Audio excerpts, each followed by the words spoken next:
so that more money can come in. Once it is going out, this revenue is coming in. And that's our choice. What role have we played? All of you who are doing different essential positions in our teaching, how do you get involved? So for coming here today, just to listen and get the rest. And that's what they are. You must think beyond that. You own this country. You own this country. You own this country. Because they have spent money, put money, capital expenditure to train you. That is. So that is avoidable depending on what. On our own, who represents Professor. Of course, what are the recent and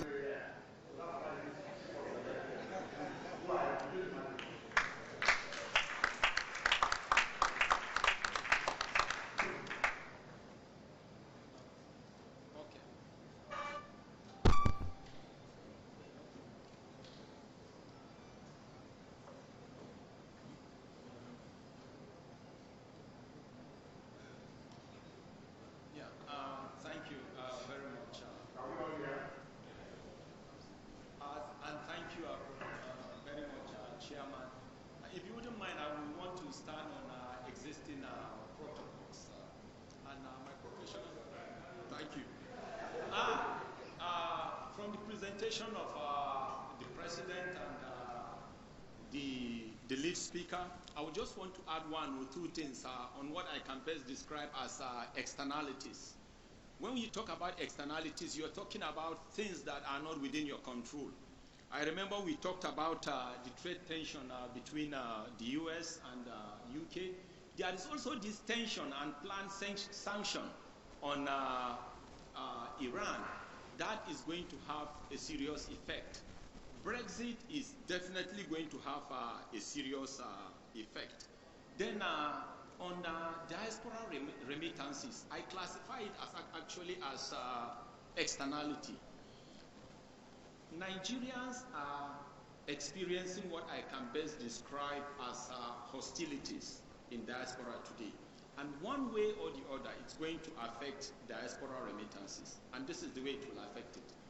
You know, when you talk about a tsunami, and there is a tsunami of hostility and decadence, a tsunami has no value or respect for the gentle person, for the responsible person. So when you have this level of hostilities against Nigerians, one way or the other, remittances will be affected. Then I want to go to the ones that have to do with internalities, and these ones have to do with us. And I'm likely to start with my own conclusion in case I run out of time, because I talk a lot. Nigeria is, the continent of Africa is looking for leadership. And they have been looking up to Nigeria to provide the leadership. And I can tell you, Nigeria has been sleeping. When people describe Nigeria as a sleeping giant, believe me, they are not wrong. Somehow, somewhere, we've been sleeping. But we have everything within us to really prove to the world that Nigeria can lead. But as far as things are concerned, we are supposed to be the continent of Africa in virtually everything, in education, in health. But we demonstrated something clearly recently. Because if people say, well, we are a giant of Africa, but we are irrelevant, just see what happened when we just turned the keys and shut the borders. You saw what was happening. Everybody was begging, abego, abego, including Asian countries. So that tells you that that giant that has been sleeping has a lot.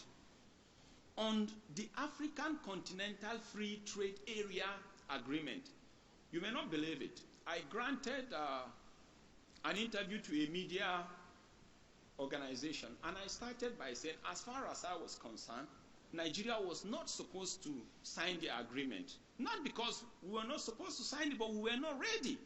And I described it plain and blank. I said, as far as I was concerned, for those who watched when the president signed that agreement, he was literally sandwiched.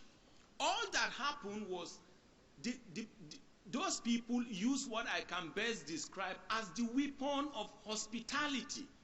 When they him well seated and relaxed. They just forwarded the paper. I don't know if some of you saw it, but really that was what happened. They adopted what we best describe as a weapon of hospitality in business. Because if you look at it, honestly, we are not ready. And if we had not taken a decision, because they are called a decision, a policy, and probably a decision is more abrupt and temporal. A policy is more stable, while a law is permanent. So Nigeria literally just took a decision because we know what was going to happen